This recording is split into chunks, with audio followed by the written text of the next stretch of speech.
Hola, hola, amiga. In today's episode, we're honored to have Cristal Dorado, who will be teaching us about ancestral medicine, specifically pre-Hispanic womb healing. Now, I've never heard of this until recently, but then I connected the dots. And I remember my mom always telling me about la sobada de matriz and how she did sobadas and that way she can conceive. And then here I go. She got pregnant of me after suffering through a miscarriage prior to her getting pregnant of me. And I didn't realize that my mom went through this until recently when she told me about her experience when I became a mom. And so now that I was able to connect with Cristal, like everything made so much sense and how our comunidad can leverage our cultura to bring back ancestral healing and ancestral medicine to ensure that our bodies are okay, rather than just solely looking at westernized medicine. And so I'm very excited to have Cristal Dorado because she is a traditional healer and she is also the owner of Verde Holistic Wellness Studio in Chicago's Pilsen neighborhood. And Cristal carries on her family's legacy of Mesoamerican healing arts, where she was taught by her grandparents, and later on, she mastered traditional sobadas, plant medicine, and spiritual healing arts. She's also studied Reiki and is a meditation teacher and intuitive who has explored the Akashic records. Her mission is to reclaim and share her ancestral knowledge, empowering others through holistic wellness. In our conversation, Cristal dives into the significance of pre-Hispanic womb healing, which is so important in reconnecting with our bodies and ancestral practices, and how ancient medicine can empower and transform our health and overall well-being. You're going to learn about the impact of traditional healing methods, the value of supporting culturally rooted practitioners, and the necessity of reclaiming and honoring our cultural heritage. Cristal's insights reminds us that modern wellness can greatly benefit from embracing the wisdom of our ancestors. I hope you enjoy this interview as much as I did. So here is my conversation with Cristal Dorado from Verde Holistic Wellness Studio. Welcome to the Viva la Mami podcast. I am your host, Jessica Cuevas.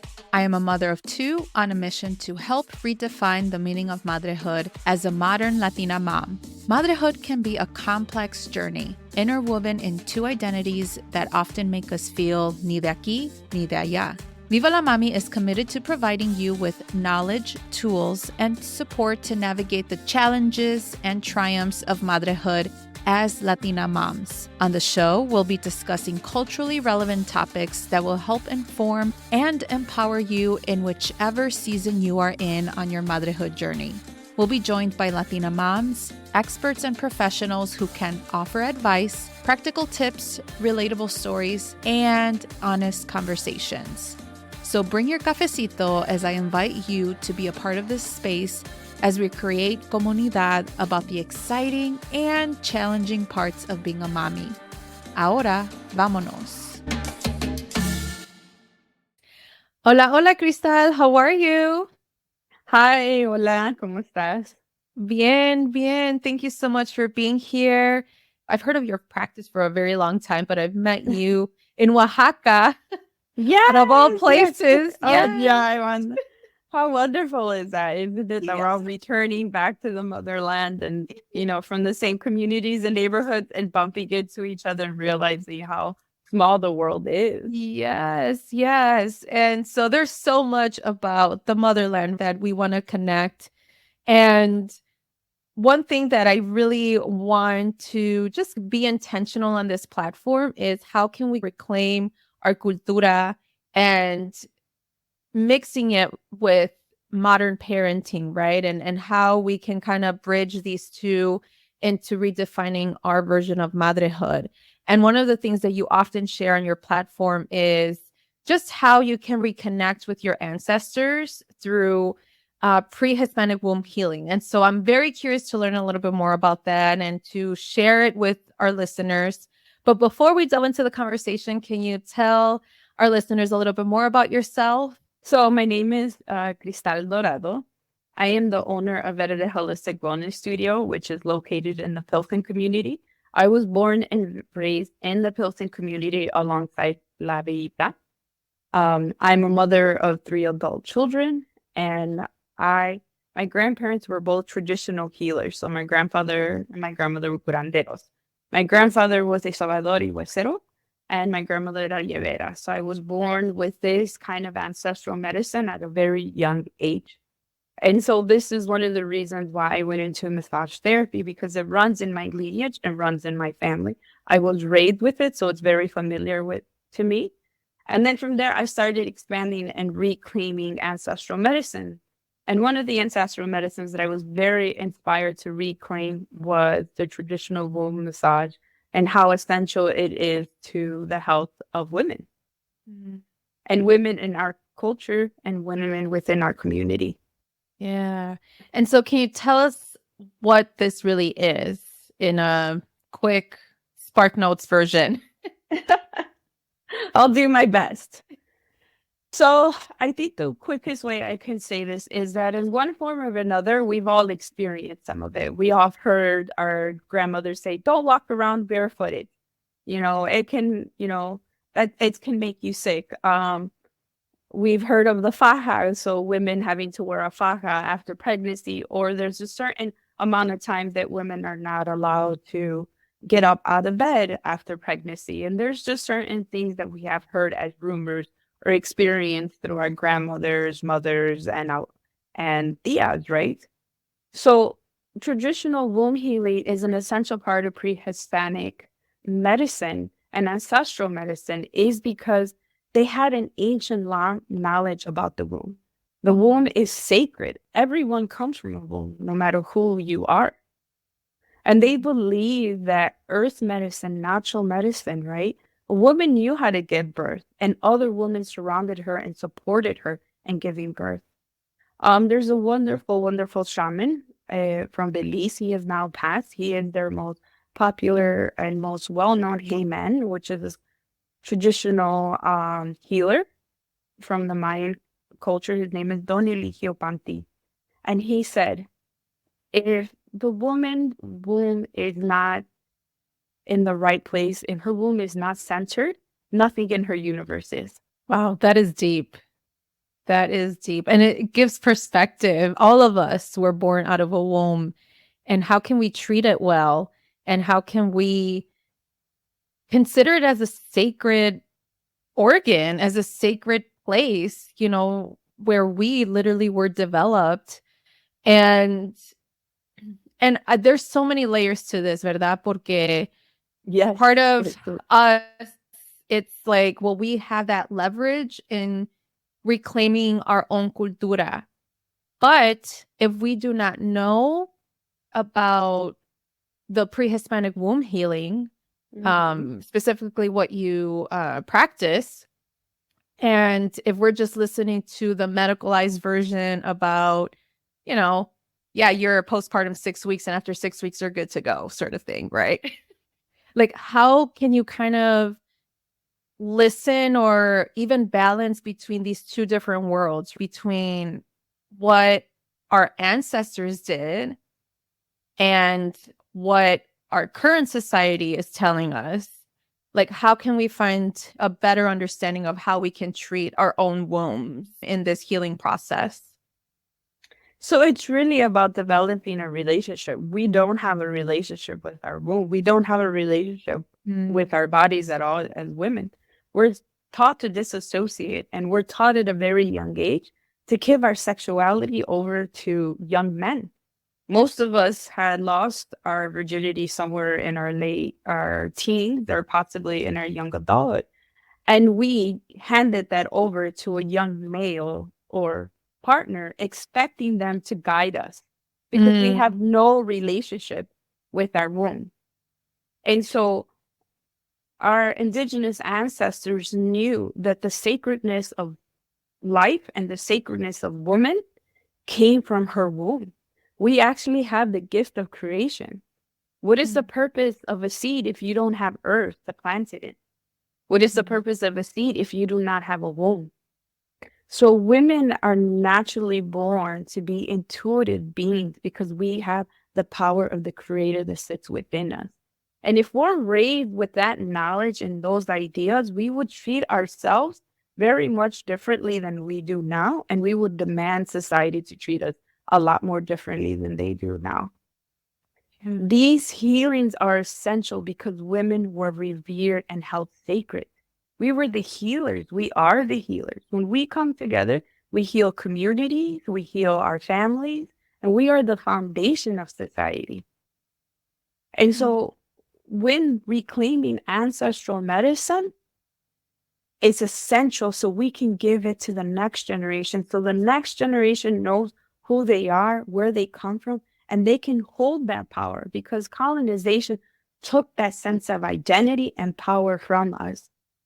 And how we can advocate for ourselves differently when it comes to our birth and giving birth.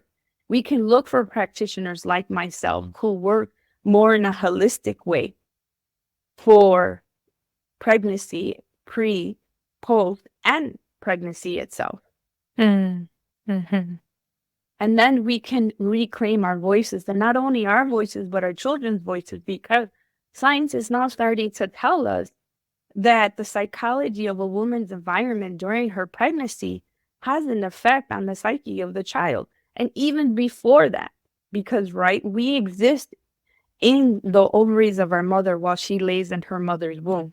Yeah. So we are absorbing generations of thousands behind us. Mm-hmm. So if we empower ourselves, then our children will be empowered beings and they will no longer live in society that makes them feel like secondhand citizens. Mm-hmm.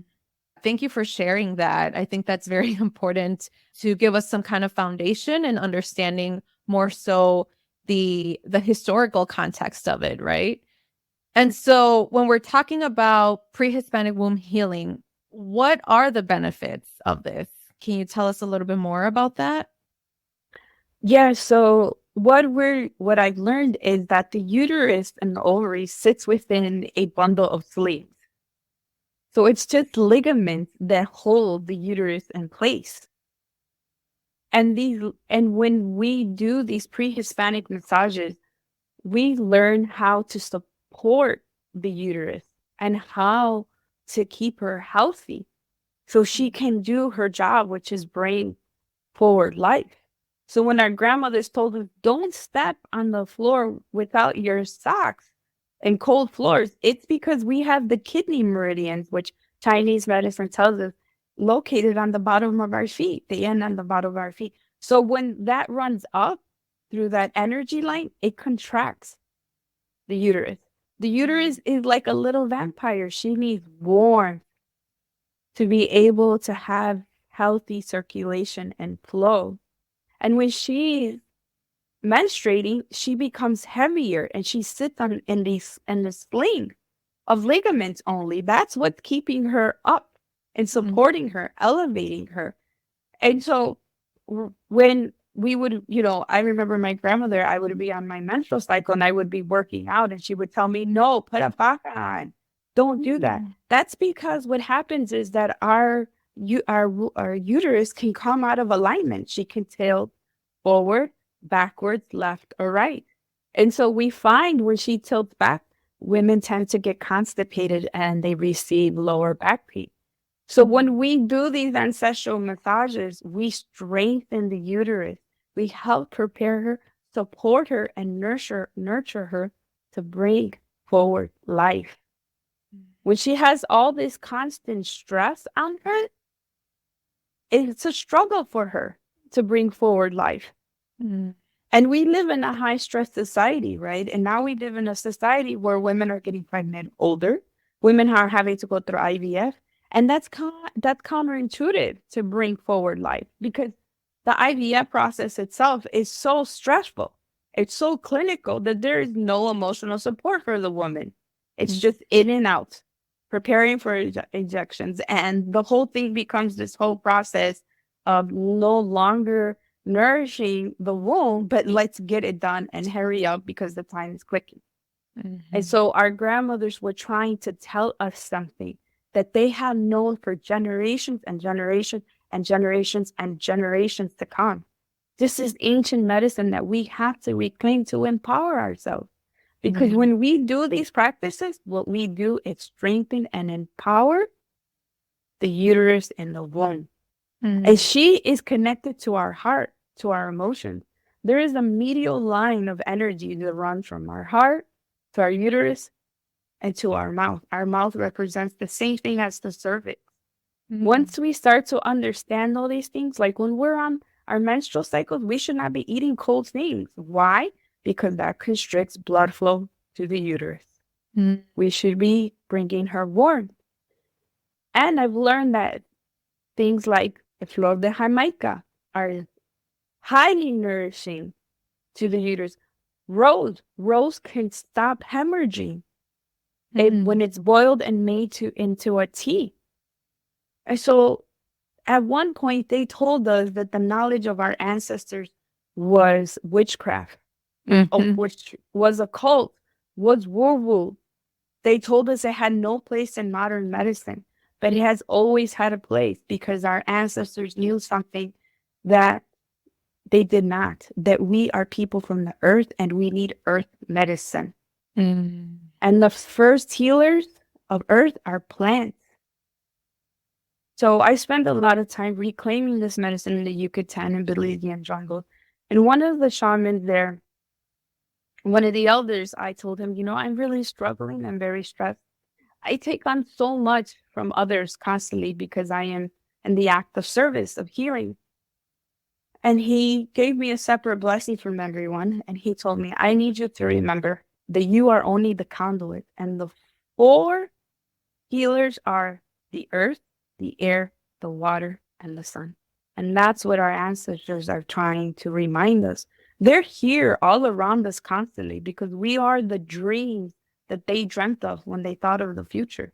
I just love that you are so connected, ¿verdad? Con la cultura, with your ancestors, and how you are literally in a line of all of these curanderos, herberos también, And what would be your recommendations for someone like me, for example, that I do not have a lineage of people que curaba or anything? I remember my grandpa me rezaba con un huevo, and I can swear by that thing. Like, that thing works. And actually, this weekend, for the last 3 Sundays, I've been teaching the practice of limpia. So that could be a whole different conversation, and we're doing the huevo. Oh, no. But that's a whole different conversation because that's another art form that needs to be reclaimed. Yes. But yeah, like, what would you tell people who are not so connected, ¿verdad? But yes, that want to reclaim, but they don't know where to go, what would your recommendations be specifically to like this pre-Hispanic womb healing? Well, I think more than anything, you must support people of color because the medicine that we are trying to reclaim, all of these practices like yoga, right, acupuncture, these all come from people of color. And unfortunately, in this realm, what's happening is that it's oversaturated, whitewashed, and they're saying that our culture is a trend. It's not a trend. Our ancestors have been using these ancient medicine for years. So you have to find practitioners of color to support them within your community or extended a little bit outside of your extended community, but support them, give them the voice, bring people to them like myself so we can continue these practices. And we're not seeing these Eurocentric mindsets and then reclaiming our ancestral knowledge. Now, yes, I have it in my lineage, and yes, I have it in my family. But my grandfather, on Saturdays, he would have a line of people outside, Latinos, Mexicanos, outside waiting for him to get his healing session. And my grandmother would make ointments and oils. And even if it was just a little handful of herbs, you always send somebody home with something to give them hope, because they didn't believe in just addressing the physical, but also the spiritual. And when I would ask my grandfather, well, why did you do that to that man, you know? Or why were you telling him when you were adjusting his hand to let it go, que suelta ese miedo, que suelta ese susto, que suelta ese coraje? And my grandfather was, she, just porque, you know, that's what the heart is telling me to do. But what he was really saying is that we address the spirit, not only the physical. So, and then it's not about that you have to have it in your lineage, is that our people had their traditional healers.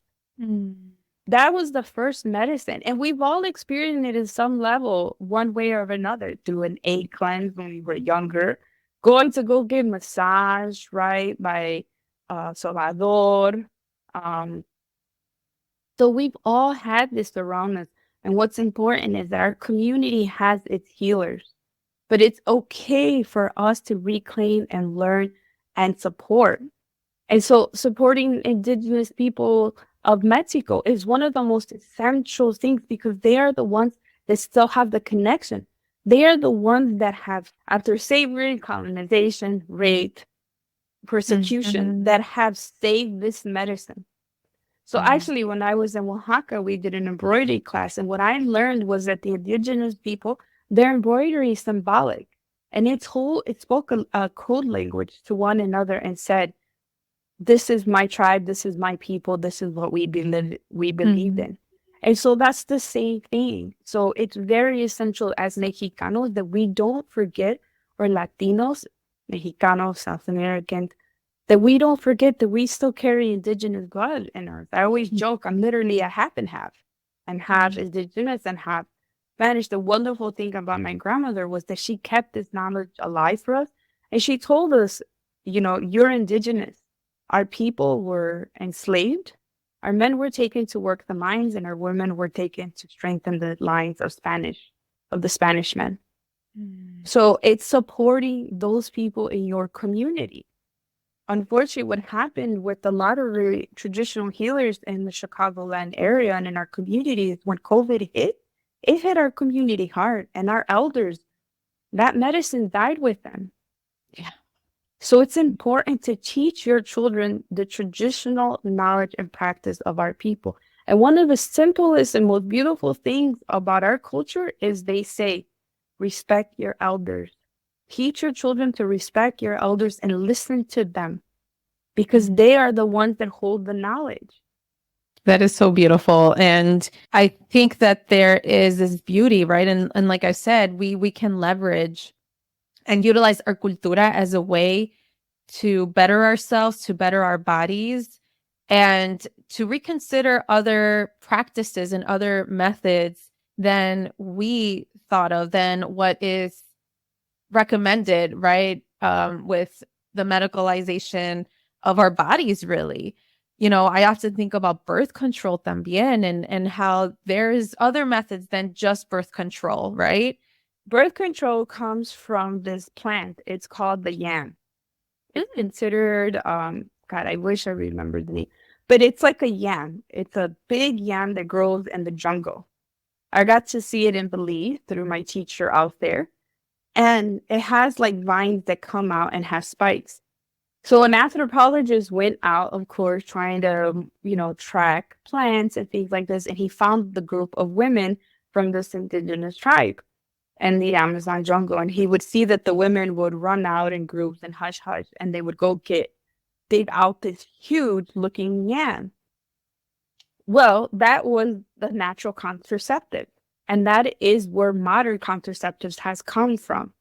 It's a synthetic now, but it came from indigenous women of the Amazon through this yam that is found in the jungle. Wow. And that's what we're all receiving now. Yeah. Yeah. Yeah. And that's the doctor's answers for everything. Let's put them on birth control, and their cycle is going to even out, and it'll stop the uterus from bleeding. But that is all counterintuitive. Mm-hmm. And they tell us that these medicines are a luxury, but they're not a luxury. They've never been a luxury in our culture. Everyone in the indigenous culture had access to this medicine and had access to the medicine people. When we hear the stories of the Aztecs or the Mexica, right? There are the people of the Mexica. They had free education. They had clean streets. They had free healthcare. They were highly intelligent mathematicians, astronomers, scientists. They created the number zero. And these are the things they lead us to forget so we don't know who we are. But these services have never been a luxury in our culture. They've always been our first response to medicine. Massage, las sobadas de empacho, la sobada de matriz, you know? And nobody even knows this. Do you know where hot stones, you go to the spa and you get a hot stone massage, right? Mm-hmm. Do you know where that originated from? It's a balstic stone that comes from the riverbeds of Mexico. It's a dark stone. The Aztec used to prepare their muscles and warm it before they went into war to make them more agile and flexible to bring in blood flow. We don't even know that. Our medicine is being told that it's a luxury, so it cannot be accessible to us. Because if it's accessible to us, then they know that it will empower us. It will give us strength and knowledge again. And it's time for us to reclaim all of those things. It is time for us to teach our children. When I went to go open my business in Pilsen, and I was inspired to do this by my father, I was told, why are you going to open it in your community? This is a luxury service. And I was like, this is a service for white-collar people. And I said, no, it's not. It's a service for my people because it comes from my people. It is my medicine. When I went to massage school, I was a natural in it. Why? Because that knowledge sat in my bones, in my blood, and in my flesh. It is not luxury. It is our first medicine of healing. And most of the time when we go to the doctors, the one thing they forget to address is the spiritual. Because in our culture, our indigenous ancestors did not believe in mental health issues. They believed that we had spiritual ailments affecting us, which was coraje, susto, tristeza, pensamiento, y mal ojo. And those were the things that they would treat. I'm sure I've heard of this. I'm sure you maybe have heard of this. That, ay, si el pobre niño le dio susto, debes de sobarlo. O se le cayó la mollera de la mollera. Exactly. Yeah. Bad thing is that we have women like Bethany, Ashley, Eurocentric white people claiming this medicine. Now, do not get me wrong. I do not have anything against our counterparts, our sisters and our brothers. But they should empower us. They should support us. They should support their teachers that are indigenous people. They should tell us who they are. How can they give back to them? And as they claim this medicine of their own. We have all these cacao ceremonies, but what about our ancestors who were prosecuted for using cacao? And this was medicine, and we walk around allowing these insults to continue because we're not aware. We're simply not aware. And then they say, this is a luxury. You can't afford it. But it happened in our communities. My grandfather used to have lines of people waiting. Without any Instagram. Exactly. Because it was word of mouth in the community. I own Salvador. I own this. Yeah, my mom grew up in the north side, y cuando necesitaba una sobada, they go, like they took the bus down to La Calle 18. And so, yeah, I can't imagine how many people would literally commute to around that area, porque that's where you heard, ahí están los sobaderos, and you would go down south to Pilsen. And so, yeah, it's all through word of mouth. And that's something that, our ancestors were good at, ¿verdad? And it's just the power of connecting back with the people that or hear of, the legitimate people, right? Like the OGs who have been doing this practice for many years, or who come in a line of, sobaderos or herberos, and yeah, and oftentimes when I think about someone getting a massage, you think, yeah, it is a luxury. It is almost like a privilege of having that. Pero as a consumer myself, like I also want to be intentional in supporting BIPOC owned businesses, specifically, in the Latina community, because that's how I identify. And when I heard of you and what you offer, I'm like, oh my gosh, this woman speaks like what I am looking for and what I need, really what my body needs. And there's just so much intentionality, Cristal, that you have in your business that, I'm sure, yes, like you are so successful. But I think that the fact that you get to connect with your culture and with your ancestors, like that speaks a lot, you know? And so can you share like any kind of personal experiences or testimonials about the benefits of pre-Hispanic womb massage? And yeah, like what has been one of your top stories from that? Um, I've had several. I have had 70% success rate with the womb massage with women going through IVF. Um, if I don't have success with the movement, I like to refer her to other practitioners. So I'll refer her to a nutritionist who specifically work with women and their uterine health. I will even refer them to a Chinese medicine doctor. But one of my favorite experiences was through my cousin. She kept struggling and struggling, and I was there to support her in one of her miscarriages. And I kept telling her, maybe we should look for someone else for you, a naturopath, someone else, because there's something missing. So later on, we ended up finding out the issue was that she was anemic. Now, when you do traditional blood tests, there is a certain range, even though you are anemic, doctor won't treat you for it. And once she started seeing this naturopath, because I couldn't get her through the other space, the naturopath was able to support her, and she had her first pregnancy within 12 months. Wow. I had a client who had went through IVF, and she was successful with her first pregnancy, but in her second pregnancy, she had a miscarriage.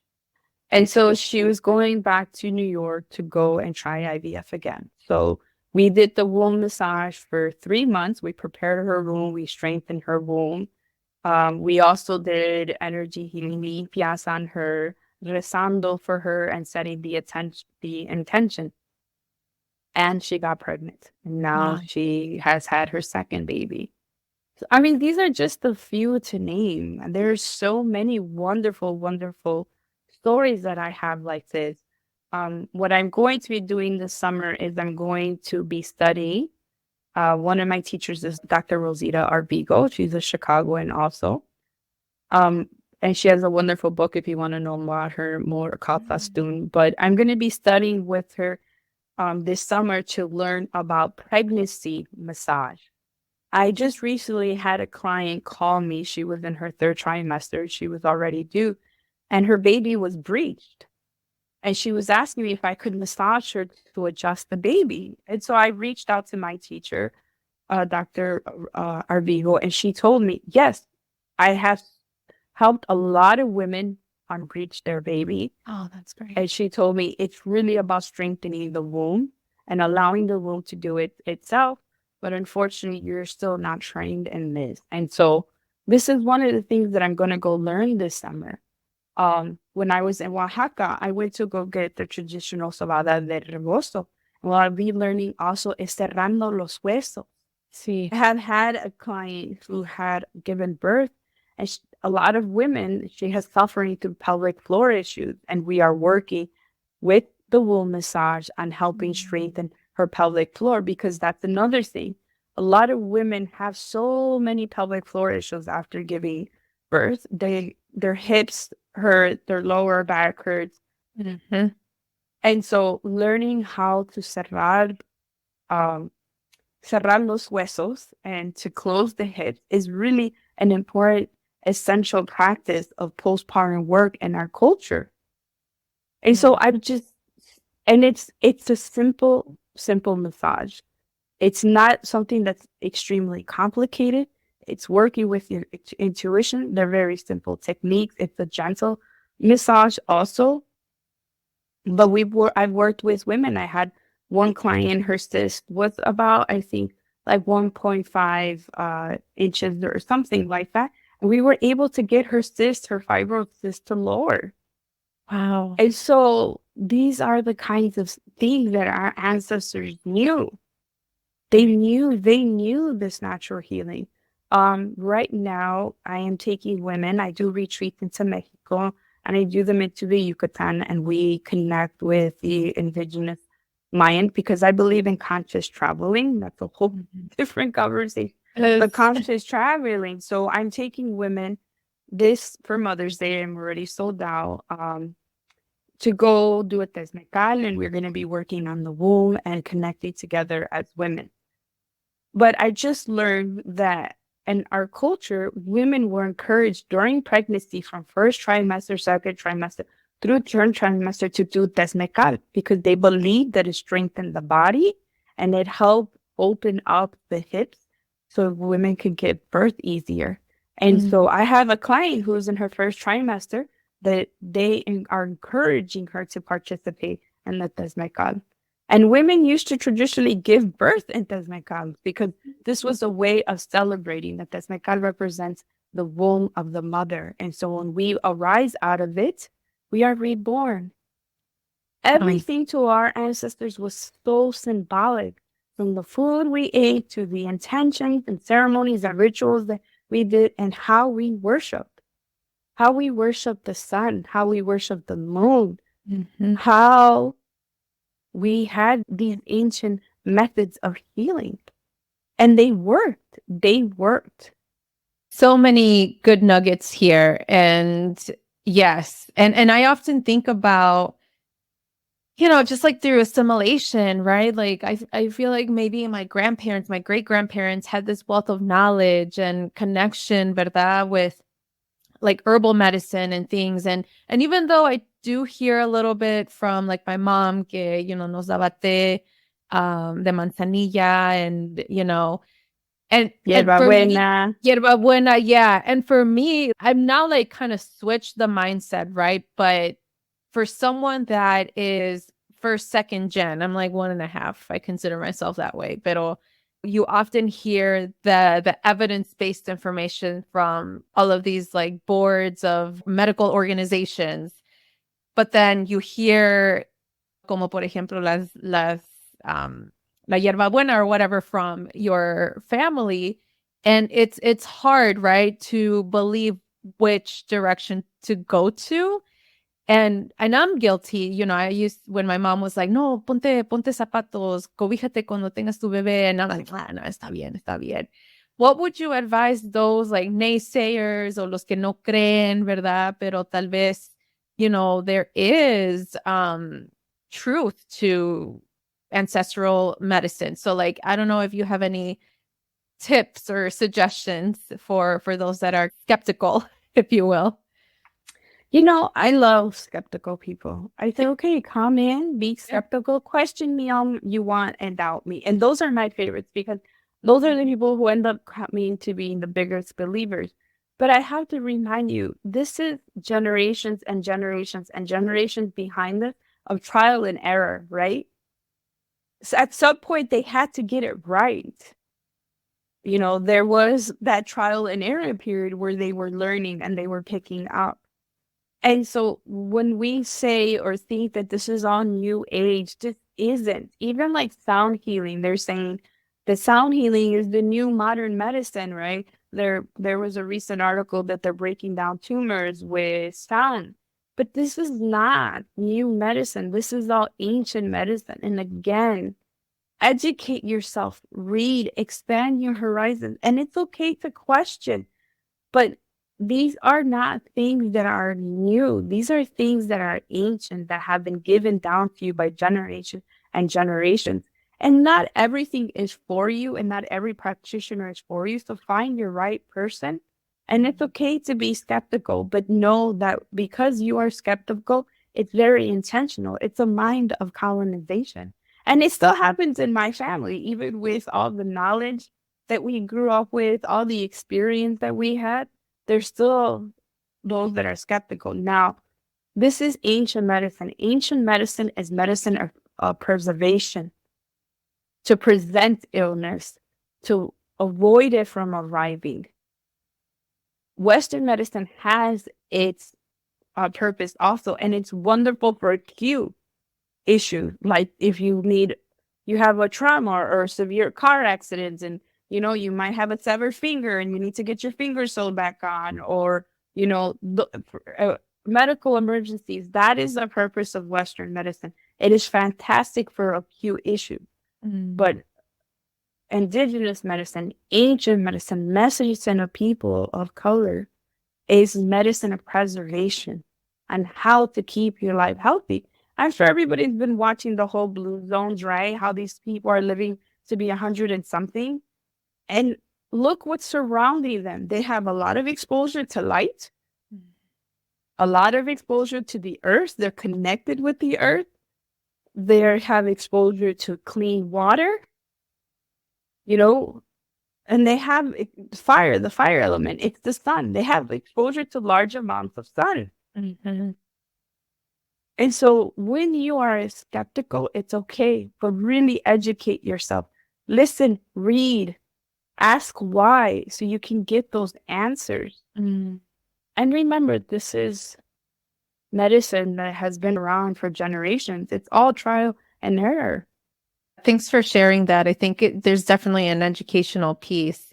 We don't really expand our knowledge necessarily in learning more about our ancestors and other practices that are used in a more natural way. And when you have talked about, with your personal experiences or testimonials, it's just very interesting. And I know so many people who have struggled with IVF or who have miscarried, and, had they known, ¿verdad? Or had I wish I knew, now I know. And so it's all about spreading that word and creating awareness también, on top of being open-minded and educating yourself more. So I think it's all a process in reconnecting and reclaiming your ancestors. And so how does the pre-Hispanic womb massage connect to larger themes, really, of femininity, spirituality, and cultural identity, on top of this sort of healing process? One of the things the womb does is, when you look at the body, the diaphragm up here, it looks like an umbrella. And then when you look at the pelvic floor, it looks like a bowl.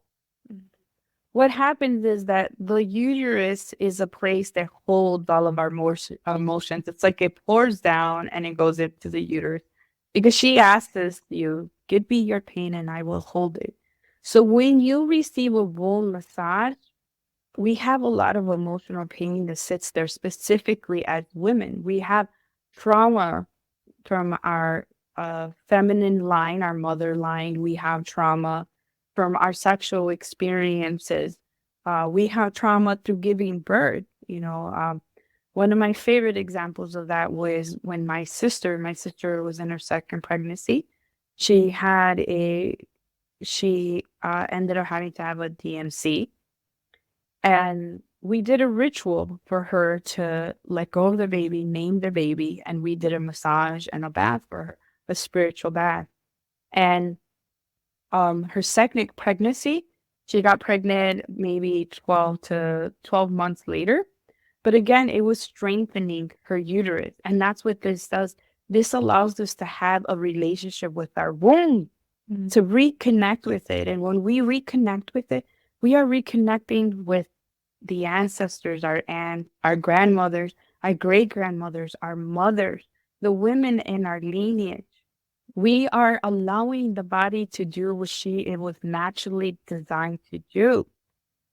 And we strengthen our intuition, because we can hear that voice, because we're constantly told not to trust our intuition by Western medicine, right? So many of us get C-sections.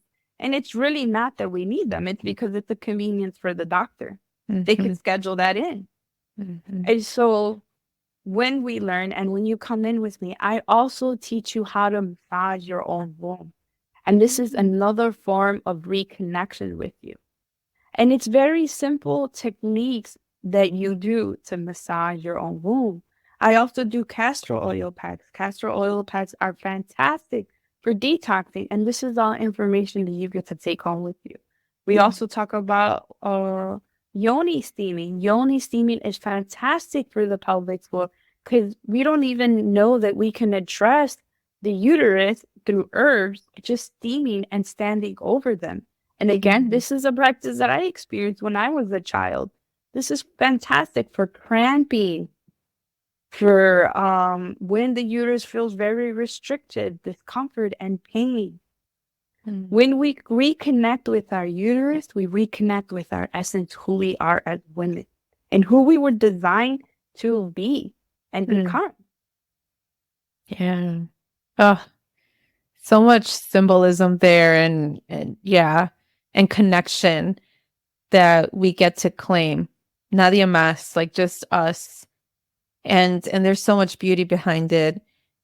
And really with the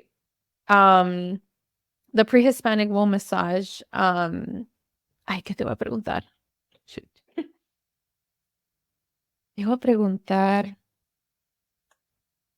Oh, okay. Yes. So with the pre-Hispanic womb massage, in terms of when you can take this, ¿verdad? Is it, I know that it can be while you're trying to conceive, perhaps, maybe after you have a child, pero what if it's been years after you had a child? Like, can anyone take this really?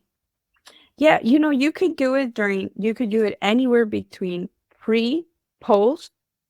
You could do it anywhere between pre-pregnancy and post. And you can also do it in all stages of your life. You can also do this while you're going through menopause. This helps the womb regulate all the hormonal aspects of it. It brings it a lot more ease and grace into that shift. I just had another great and beautiful example. I just did a womb massage for a client of mine who is in menopause. So we did the womb massage and then we did a meditation with it and we gave her womb gratitude. Thank you for everything that you gave me. Thank you for all that you had created. She had 2 healthy pregnancies and now it was her time to give her womb gratitude, thank you, and surrender her from that stage of being in reproduction. So it really is wonderful for all stages of life.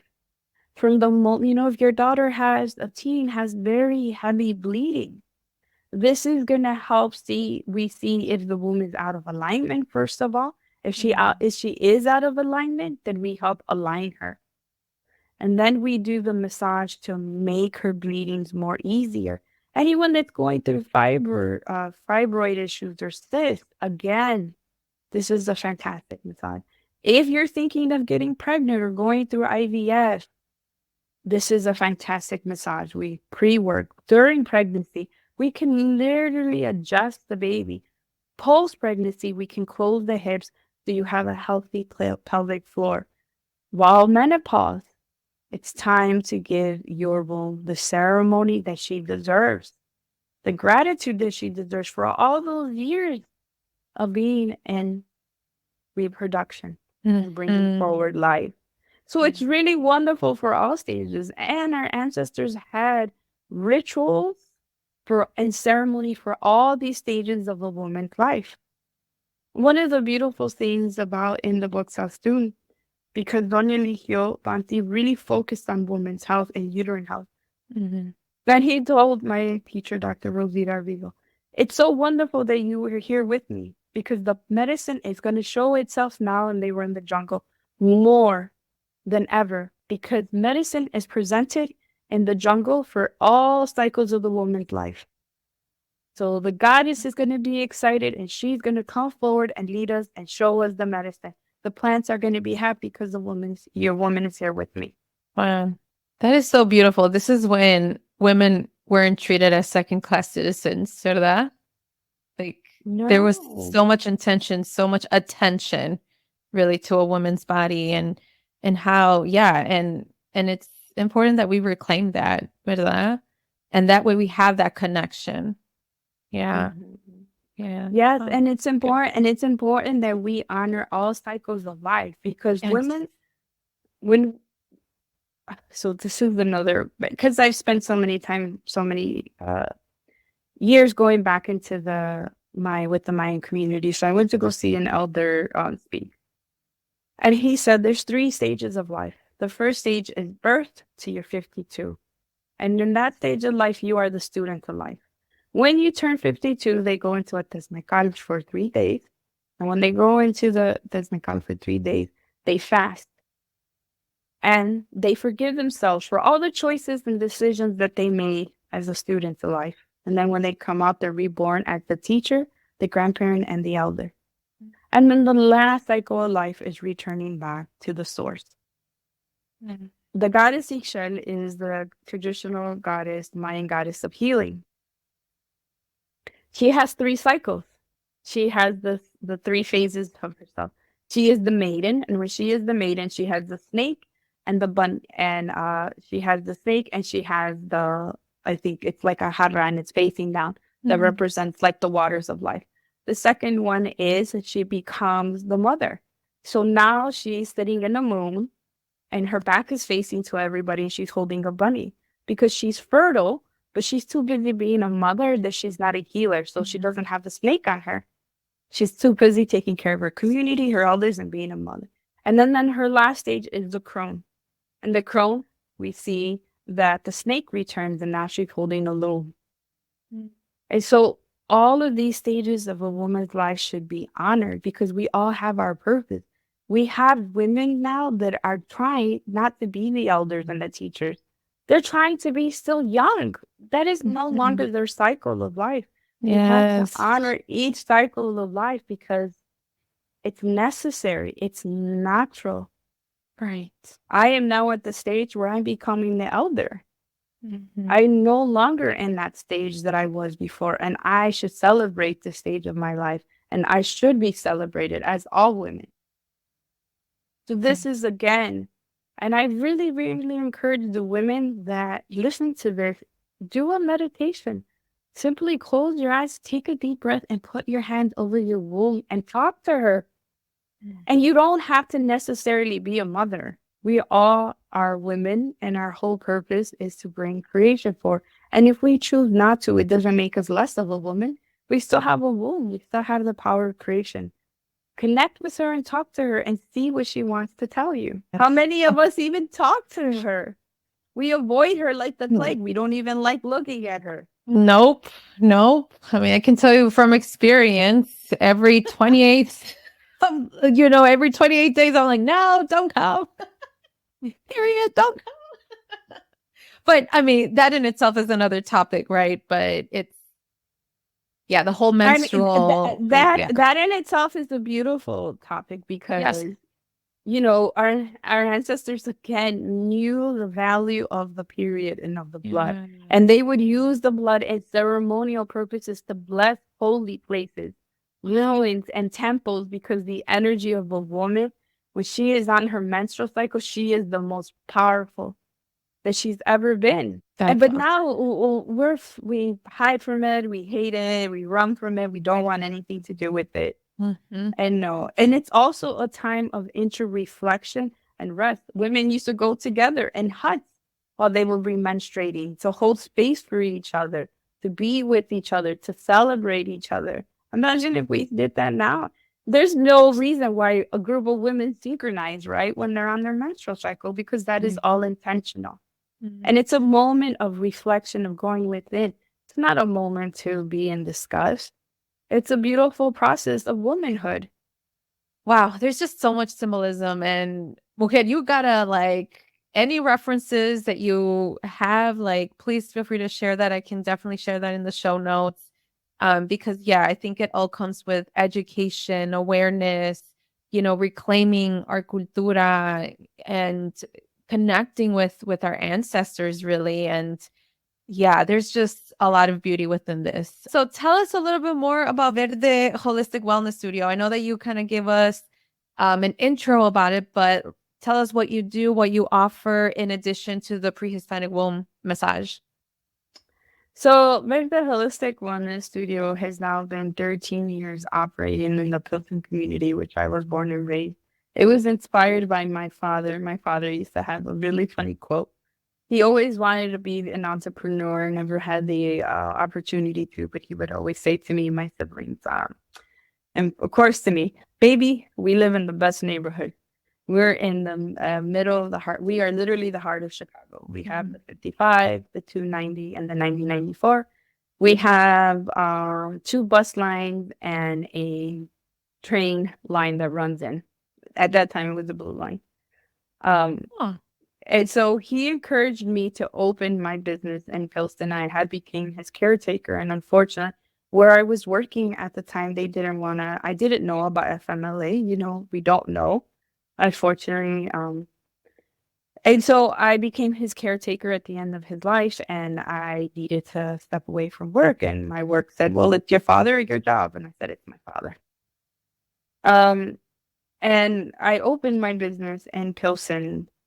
And so my whole purpose to it was, and my father had another quote, was that we as minorities do not need saviors. We can change our own communities and make them better by, once we get cultured and educated, return to inspire others, open a business, volunteer, or mentor. So he always believed in that. And that was another thing he had instilled in me. And that was very intentional when I came back to Verde, because my experience working outside in big spas and even like resorts was that when people like me, people Latinas, Mexicanos, would come into these spaces where I was working at, where we're higher end, you know, they were so intimidated. They didn't feel like they belonged. I remember I worked on Wabash and 11th, and this girl brought her mom in. And I remember hearing her in the lobby, like having a discussion with her mom, like, Mom, no, I want to give this to you. You deserve this. And her mother asking her, pero mija, por favor, no gastes tu dinero. Yo no necesito esto. And she was like, pero ma, yo te quiero dar este regalo. Like, I want to give you this as a gift. And I'm sure many of us are very familiar with that story, yeah. right? Yep. And so I was kind of giggling, and I came out and I was her massage therapist. And I said, Hola, buenas tardes. Yo me llamo Cristal Dorado. And then her mom lit up. It was completely different. Her mother surrendered to me. And she had the best experience of her life. And so I wanted to bring that back to my community. And I have done that in the last 13 years. And I really wanted to reclaim ancestral medicine. So what I am doing now at Verde, we have workshops, classes, we have services, we have online classes also with me. And now I am doing conscious traveling into Mexico to reclaim these experiences. My next retreat is in October. It's called Eterno, and we will be joining the Mayan community out there of Tres Reyes, which I have very beautiful and lovely friends, to experience a ceremonia for Dia de los Muertos, which they call Hanantikshan. Hanantikshan is considered food of the soul. So they do this beautiful ceremony in a dry cenote in La Cueva. And they call in the ancestors, and we all call in the ancestors, chant, open the sacred directions, and we do it in candlelight in the jungle. And then we get to experience a gastronomic experience where we cook and then we eat the food afterwards, and they do a folklore, the children do a folkloric performance. All of the cost of the travel goes directly to this community. Again, women are the foundation, right, of our community. So they believe that they support the women so they don't have to travel outside of their communities to get work, but they bring work to them so children can have the strength of the mother near them. And now they've been able to send with their own travel company that's run completely by 5 Mayan communities in the Yucatan, right outside of Tulum. They've been able to send 15 students to college, to university with the scholarships they developed. And so this is what our money does. Yeah. So these are just some of the programs that I do there. We do a tratamiento de copal. I make my own body care products. So like copal, I infuse it in oil, and I make a lotion out of it. It's very wonderful for complexion, for acne and eczema. So those are one of the reasons why I make body care products, because I suffered from eczema many years and my grandmother taught me how to treat it holistically. Love that all you offer, and even virtual opportunities and travel opportunities. Yeah, this is not your typical massage parlor, right? Like there's, again, a lot of No. intention, and I love it. Yeah. Yeah, it's called a wellness studio, and I was very intentional in creating a wellness studio. I wanted to create a center, and so like the virtual classes, I do a virtual member class every month where I teach you different mindful practices, techniques, and rituals and ceremonies that you can create on your own. So the next one is going to be actually this May the 5th, and this will be with one of my students, Stella Lee, and it's called The Magic of the Womb. So you'll be learning information about the womb, how to serve your own womb, the cycles of the moon, and how they affect your womb. Next month in June, we'll be doing fire rituals. I also have my teacher, Dr. Rosita Arvigo. She's a herbalist, and she's going to be in Chicago in June, and we're going to be doing an herb walk with her on June the 9th in Hilton. So again, this is my way of sharing the knowledge, educating people, and so we can reclaim this ancestral healing. People don't know that the Midwest is filled with, it was a place of abundance, and it is filled with natural medicine that people who are interested in foraging, they can literally go outside in their neighborhood and forage. Wow. Yes. Well, thank you so much for sharing all of this. And one last question I asked my guests here on the podcast. How are you redefining motherhood? By trying to really show my children and remind my children who they are and what their culture is, by reclaiming it. So I can leave them a legacy. So if they choose to pick up this traditional healing, they always have it accessible to them. So my grandchildren can receive it and my great-grandchildren can receive it. Yeah, that's beautiful. You're doing an amazing job. You're just phenomenal. And thank you. I think these practices shouldn't get lost, and they shouldn't get like whitewashed, really. I think that what you're doing is something that I've never heard of, to be honest. I've definitely heard of sobaderos, herberos, but like there's just so much intention that you have in your business. And I wish you all of the success. Clearly you have this track record for 16 years, pero pa adelante, ¿verdad? And yes, thank you what you're doing for the community. And where can people connect with you for those that haven't heard of you? So you can go to my Insta handle at Verde HWS. You can go to my website, verdehws.com, or you can even follow me on my Insta handle at Cristal Dorado. Great. I'll make sure to share that in the show notes and any resources that you're able to share. Because it's about time that we educate ourselves and reconnect with our ancestors. That is something very important. So Cristal, thank you so much for being here. I really, really appreciate it. Thank you so much. I appreciate you too. Mujer, thank you so much for taking the time out of your busy schedule to listen to the Viva la Mami podcast. If you enjoyed today's episode, will you do me a favor and follow the podcast and leave a rating and review? Hitting that follow button and reviewing my show will allow other mommies like you find this podcast. Your review will also tell me if you enjoy the show, so I would truly appreciate your thoughts. Don't forget, please share this podcast con tus amigas.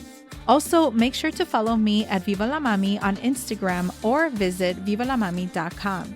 Please note the information shared in this podcast is for educational purposes only and should not be taken as professional advice. Okay, mujer, thank you for joining y nos vemos in the next episode.